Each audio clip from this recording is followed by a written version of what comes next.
The sword arrived the night before, wrapped not in cloth, but in velvet, like a gift. It was hidden beneath the chapel floor, beside the wine for morning mass. Not to protect it, but to keep it from being seen. They say Anne Boleyn was executed, but executions end things. This was a beginning. The scaffold was cleaned 3 times before dawn, not for hygiene, but for clarity. So her reflection could be seen in the wood when she knelt, so she could watch herself die. The executioner spoke no English. He was chosen for that, not to comfort her, but to prevent any final exchange. A single bell tolled. No birds flew. Henry did not attend. He sent a prayer, not to God, but to power. Anne's lips moved until the last second, not in fear, not in forgiveness, but something else. No one heard it. The wind changed. Smoke curved backward into the crowd. They flinched, but made no sound. They buried her in an arrow chest. No name, no inscription, just hair still warm. She was not the first. She would not be the last. They called it justice, but it was something older than justice, a sacrifice. She had once been crowned with trembling hands, not by priests, but by fear. Anne Boleyn, queen for a heartbeat in a kingdom that devoured its own. The woman who had captivated a king, split a church, and walked halls where her name was a blade in every mouth. Now, her hair was gone, shaved clean, her neck exposed like a lamb prepared for offering. No more jewels, no more silk, no more eyes cast down in envy or hatred. Just the rough linen of the condemned, and a silence so heavy it pulled the light from the room. Her hands, once adorned with rings that could sway courts, now trembled with nothing in them, not even hope. They say she prayed, but no one could hear. They say she broke, but no one could see. What stood before them was not a woman, not even a ghost, just a shell, hollowed by weeks of whispers, hunger, betrayal, and ritual. She had watched her allies vanish, her family retreat, her body examined for signs of witchcraft by men who would not meet her eyes. Her voice, once sharp enough to wound, now floated through the stone corridors like forgotten incense. The court called her arrogant. The priests called her sinful. The king called her necessary. But in that final hour, she belonged to no one, not even herself. They had taken everything: her child, her dignity, even the right to bleed on her own terms. All that remained was a spine that did not bend. She stood straight, not in defiance, but because even collapse had been stolen from her. The world had already decided what she was. Her story had already been carved. And still, she breathed. Not falling, already beneath the fall. The fall did not begin with the accusations. It began in silence, in the moments no one recorded. When Anne Boleyn still walked the polished halls of Whitehall and felt the floor shift beneath her, something had changed.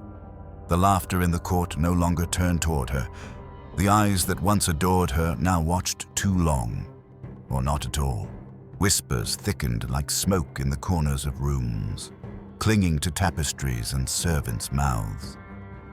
She felt it before she heard it.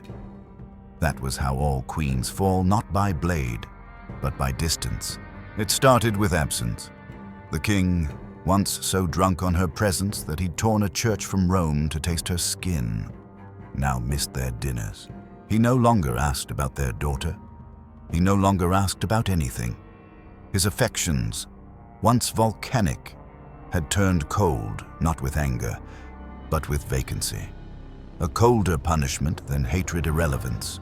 He smiled now, but only at Jane Seymour. The girl who lowered her gaze just right. The girl who said less, but never too little. The girl who would become everything Anne had once been, except quieter, blonder, and untarnished. Anne's household was the next to shift. Maids dismissed, allies reassigned. The court moved like a living body, and it began to expel her. Every day, a new coldness, a subtle correction, a robe not delivered, a servant who didn't kneel. Behind her, the walls listened. Ahead of her, no one waited. Then came the charges like thunder that had been building for months in clouds she had tried not to see. Adultery, treason, incest. They didn't need to be proven, only spoken. A queen accused is already guilty, especially when the king wants her gone. The names of her supposed lovers were chosen not for truth, but for impact. Her own brother was among them. George Boleyn, elegant, sharp, loyal, too loyal. Loyalty, in court, is a form of danger, and danger must be buried. The interrogations were not crude. They were quiet, polished, polite, conducted by men who had already signed the outcome. They offered her no chance of escape, only chances to decorate her death with dignity. The irony was unbearable. They wanted grace from the woman they were grinding into ash. Anne did not scream. She asked questions, precise ones. Where is the evidence? When did this happen? Why would I betray the crown I built? They did not answer, because answers weren't needed, only consent to be erased. Her defiance was noted as madness, her reason as arrogance. The more she asserted her innocence, the more they smirked. In the ritual of destruction, logic is the final joke. Her final days were lived not in a cell, but in a space designed to resemble life-familiar furniture. Friendly guards, warm meals, all hollowed out. Her body remained, but everything else was gone. No child, no husband, no allies. Her father disappeared into his titles. Her friends wrote no letters, or if they did, the letters were intercepted, burned, or worse, used against her. And yet, there were whispers of courage. A smuggled message written in charcoal on the hem of her shift. A secret confession to a lady-in-waiting, not of guilt, but of betrayal. "They do not even hate me," she's said to have whispered. "They need me to disappear. That is all." The final ritual came cloaked as mercy. A sword instead of an axe. A clean death, for a clean break from the past. But even this was theater. The sword had been ordered days before her trial, before the verdict, before the defense, before she even knew the charges. Her fate was not judged. It was arranged. And yet, they asked her to sign a confession, a recantation, a surrender, that she had been unfaithful, that her child Elizabeth was illegitimate, that she had sinned and deserved what was coming. She refused, then paused, then agreed. She would sign if they spared the others. Her brother, the accused lovers, the innocent men they had dragged into this blood ritual to make it look holy. She would take the stain alone, but they lied. Her brother was executed 2 days before her. The others followed. One by one, they were dismembered by the same machine that had consumed her, long before the blade touched her skin. And so Anne, Queen of England, architect of her own crown, found herself stripped of everything that made her name worth fearing. Not just her titles, but her voice, her story, her body, even her gender, turned into a weapon they called her serpent. Witch, seductress, unnatural. Not because it was true, but because it made the ending cleaner. They shaved her head, not for hygiene, for humiliation, to make her human, small, blank. A sacrifice has no hair, no name, no past, only purpose. In the hours before dawn on her final day, she was allowed to choose her dress. She chose gray, unadorned, almost plain, a queen's body inside a servant's garment. That was her final message. And in those hours, no prayer came from her lips, only breath, in, out, not fast, not slow, measured, Not in fear, not in surrender, but in something else, something deeper. She had once loved the king, but now she loved only silence. She had once shaped history, but now she would haunt it. And perhaps that was her last defiance, to die, not as the woman they feared, but as the silence they could never speak over. The morning was windless, and that, somehow, made it worse.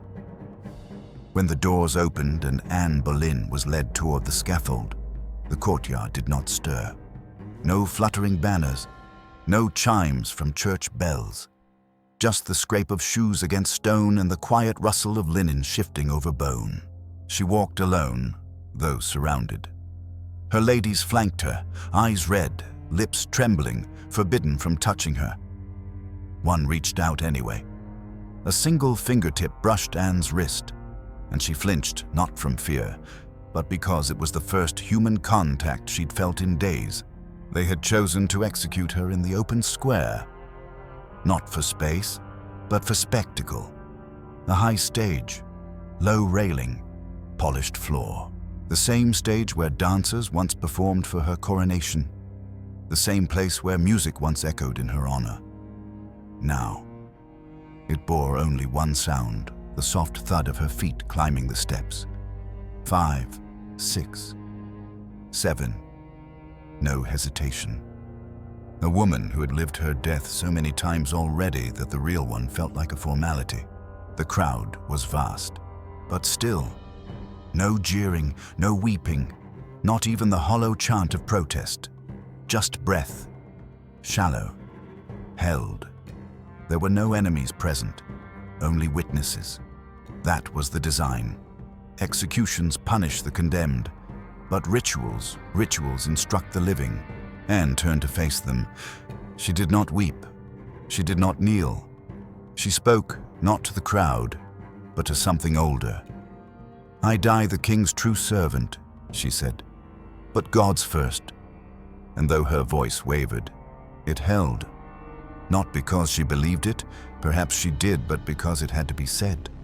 Because every word she uttered would outlive her. They offered her a blindfold. She refused. Her final act of seeing would not be denied. Instead, she tucked her own hair back behind her ears, short, jagged tufts, grown since they had shaved her head. The gesture was soft, feminine, defiant. She knelt, not trembling, not rigid, just still. The executioner waited. A Frenchman, paid well, chosen not for his skill, but for his silence. He bowed to her, whispered something. No one heard it. Perhaps she didn't either. Then he turned away. He had no axe, only a sword. He moved behind her and raised nothing. Instead, he called to his assistant, "Bring me the sword," loudly, sharp, a misdirection. She turned her head slightly toward the sound, as he knew she would. And in that breath of confusion, while her mind tilted, the blade flashed. No pause, no grunt, no cry, just the soft, horrible parting of air, and then of flesh. Her body remained upright for a second too long. The crowd did not gasp. They did not move. Even gravity took its time, and when her head fell, it rolled gently, face down, as if to spare her from what came next. Blood did not spurt. It flowed quiet, deliberate, a dark red ribbon curling across the polished wood. Her ladies rushed forward, not to scream, but to catch. One cradled her head, another gathered her hands. A third took off her veil and laid it across the neck. There was no wailing, just the meticulous reverence of a burial that could not be performed. The body was placed in the same arrow chest that had carried royal gifts months earlier, a crude box, splintered, too short. Her knees had to be bent to fit inside. They did not wrap her. They did not seal the wood. It was not a burial. It was disposal. Henry was not there, but his shadow was. Every figure in the square stood beneath it.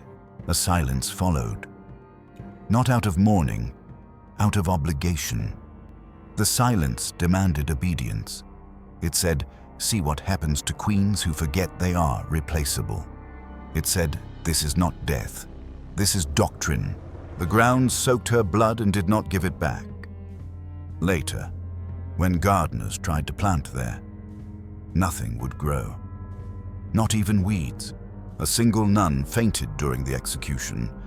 They carried her away. She never spoke again. The Frenchman left before sundown. Paid in gold, his name never recorded in English ledgers. He was not remembered, but his sword was.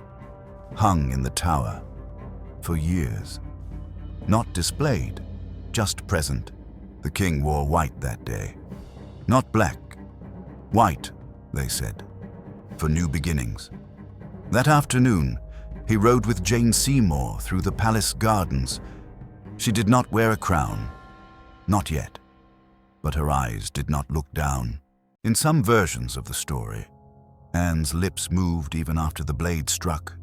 A spasm, they said, a trick of dying nerves. But one of her ladies swore she saw the mouth form a word.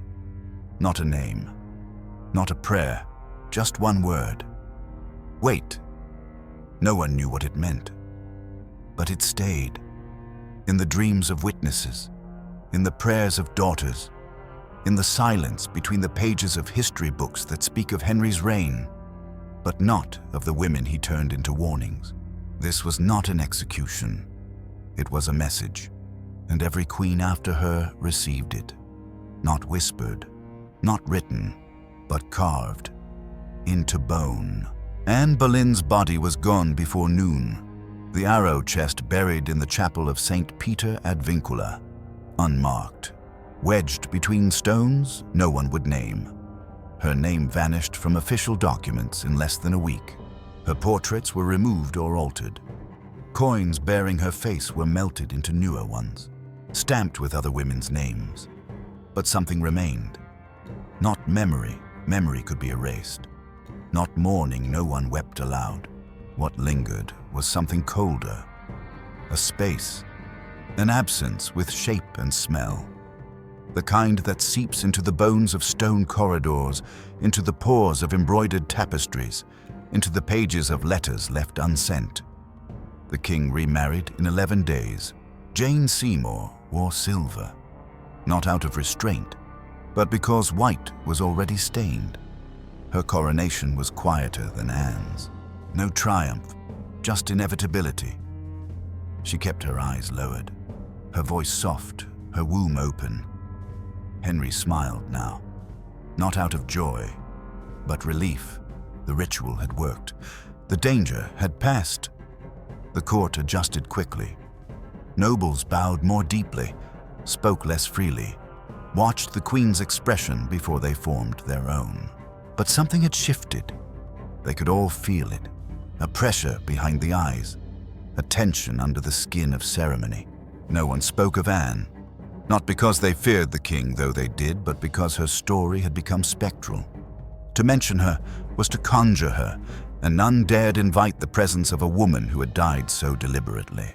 They pretended she had never existed, that the Queen had always been Jane, that Elizabeth was just another royal child, not the daughter of a woman dismembered by silence. Still, traces leaked through, a letter never delivered, found decades later behind a stone in the tower, unsigned, but unmistakable in tone. A hand too sharp for any maid, too elegant for any scribe. If I am to die, let it not be for lack of knowing. I loved, I obeyed, I was betrayed. The ink had faded, but not the weight.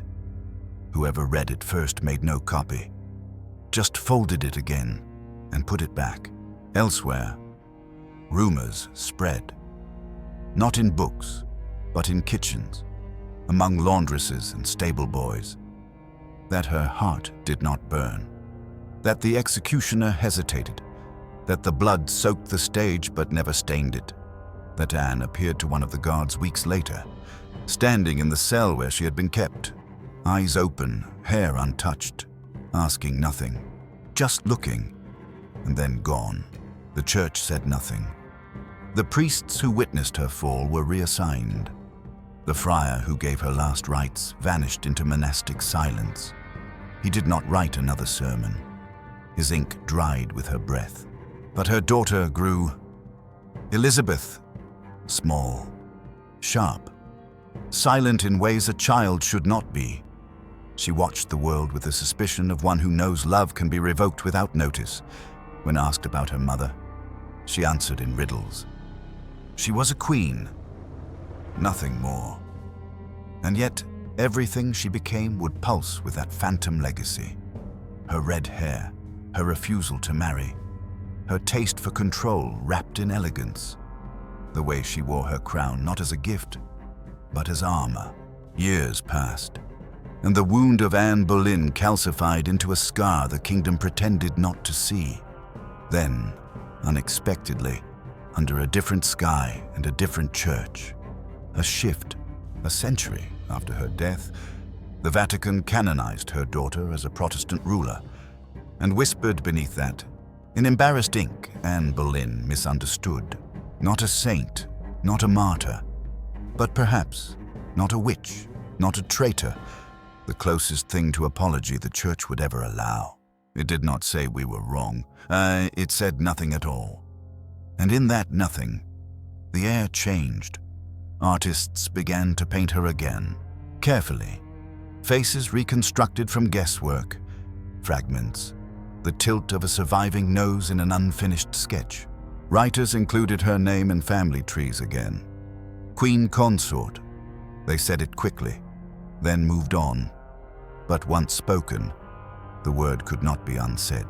The Tower. Once her cage became a destination. Tourists, centuries later, would walk the same path she had taken to the scaffold, unaware they were walking over the bones of a woman whose ghost they had already read about in children's books. The stone she knelt on was polished smooth, not from reverence, but from centuries of shoes, of fingers tracing its edges, of people kneeling for photos where a queen had knelt for death. They built no statue. They offered no official regret. But her absence remained structured, like a negative space in a painting too symmetrical, the gap in a royal line no one dared name too often. And when Elizabeth ruled, they feared her not just for her mind or her armies, but because of what she represented, the child of a silenced queen who had learned to speak only in acts. It is said that Henry's mood changed after Anne's death, that his face darkened, that his leg wound worsened, that his laughter grew hollow, arriving late and leaving early, that he saw her in mirrors, that he heard her voice in the long corridors, not accusing, but humming, a lullaby only he could hear, the melody of a woman who had once held his heart and had it crushed under his heel. But it wasn't just him. Even in later reigns, Anne's name became shorthand for danger, for brilliance too bright, for women who stepped too far into the light of power. Every woman after her who dared to speak too loudly in court was measured against her echo. Careful, they'd whisper. You're no Anne Boleyn, not as warning, as prophecy. And through it all, one thing remained: the silence. The crowd that watched her die, hundreds of them, none wrote about it in detail.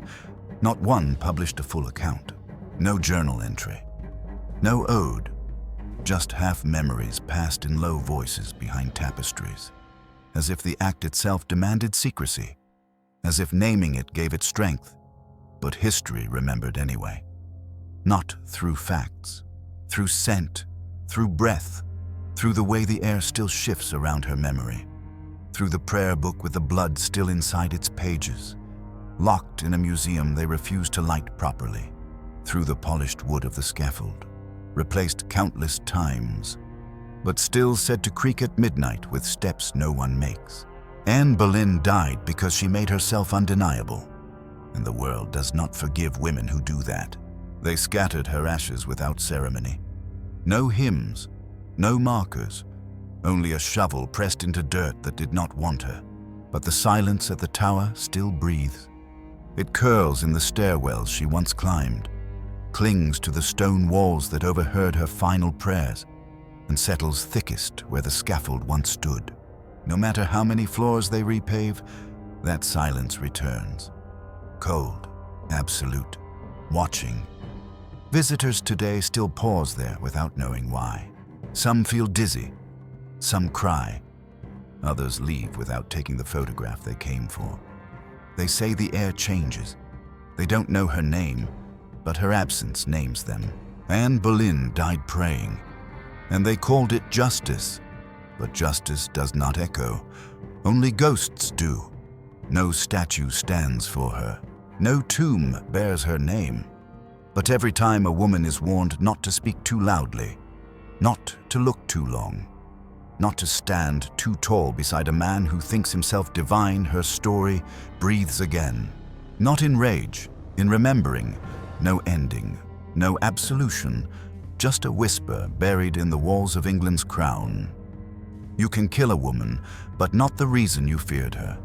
And so she remains, waiting, watching, listening.